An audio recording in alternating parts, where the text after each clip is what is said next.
Welcome back to RR Corporates. Very interesting topic.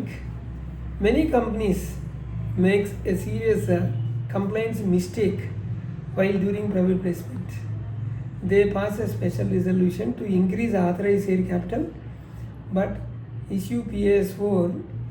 They circulate PAS-4 before filing or approval of SH-7. This is a violation under section 42, 61, 64. So violation under Companies Act. Let me explain the correct sequence step by step.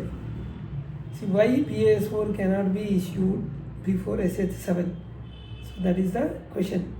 PAS-4 is the offer letter that a company issues when making a private placement under section 42. But private placement can only be done when the company has enough authorized share capital to issue those securities. Here is the important point. An increase in authorized share capital becomes legally valid only when SH-7 is filed and approved by ROC. Just passing a special resolution in an ECM is not enough. So if the company issues PAS-4 before SH-7 approval, it is actually offering shares that it is not authorized to issue. This becomes a violation under section 42, section 62 and section 61 of the Companies Act 2013. Let's understand the correct compliance sequence. First, conduct the board meeting. The board approves the proposal to increase authorized capital and proposal for private placement. Then hold ECM. Members pass a special resolution for increasing authorized share capital under section 61. Then file SH-7. This must be filed within 30 days of the special resolution. So it includes the altered MOA and the updated capital class.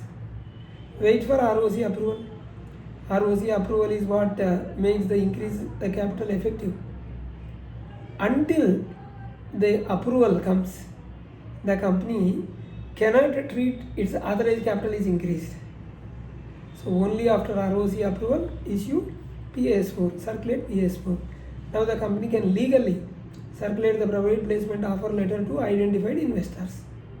Then file PAS-3 after allotment. Once the shares are allotted, PAS-3 must be filed within 15 days.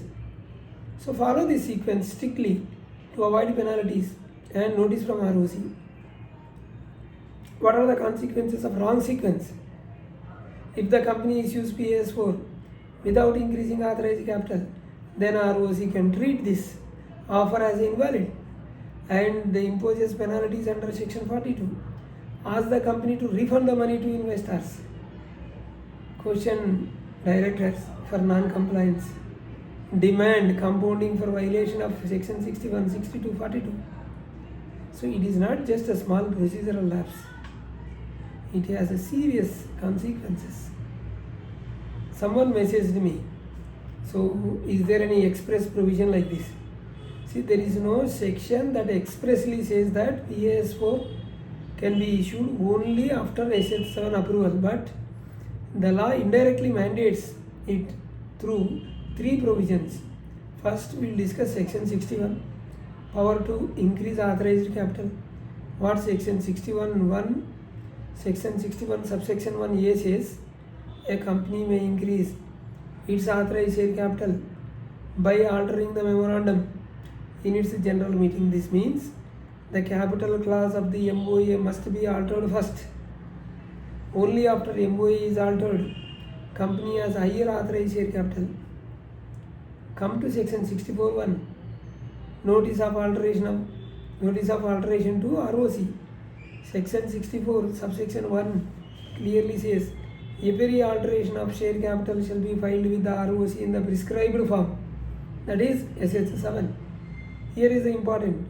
Under section 64 subsection 1 plus rule 15 of companies share capital and debenture rules, filing SH-7 is not an optional. It is the legal completion.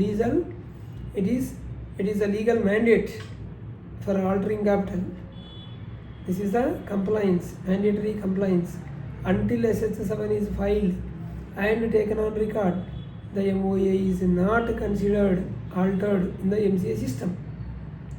So authorized capital legally remains unchanged till that time. Come to section 42. PAS-4 cannot offer shares beyond its authorized capital. 42 subsection 1 says a company may issue securities through private placement only to such persons identified. So, but this power applies only if the company is authorized to issue those securities. So, it should have authorized capital. If authorized capital is insufficient, company has no legal authority to issue shares, issue securities. So, therefore, cannot circulate PAS-4 because PAS-4 is an offer to issue securities. Connecting these three sections, if you see, authorized capital increases only MOA is altered, section 61. MOA is considered altered only after SH-7 is filed, section 64. So MOA is altered, company is not, until MOA is altered. So company is not authorized to issue shares, section 42. So therefore PAS-4 cannot be circulated before SH-7 is filed and taken on record. This is the connection of these three sections. I will tell practical plus legal interpretation. This is the MCA system treats authorized capital as increased only when SH-7 is filed, approved, that is taken on record. Only then the MOA capital clause updates in the master data. If you try to file PAS-3 later for allotment beyond the authorized capital, then what happens? MCA will not allow PAS-3 for filing. Company will be in a violation. Then ROC can demand compounding, section 42, section 61. So the conclusion is, passing a special resolution alone is not enough. Filing SH-7 alone is not enough.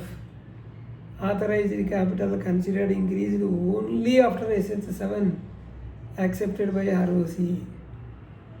And PAS-4 is an offer to issue shares which the company can make only after it is legally as authorized capital. Hence, no PAS-4 before ROC approval of SH-7. This is clear. Hope we are clear. So we have two channels, RR Corporates and RR Legal Talks. Please do subscribe, hit the bell icon so that you will not miss my latest videos. Bye. Thank you.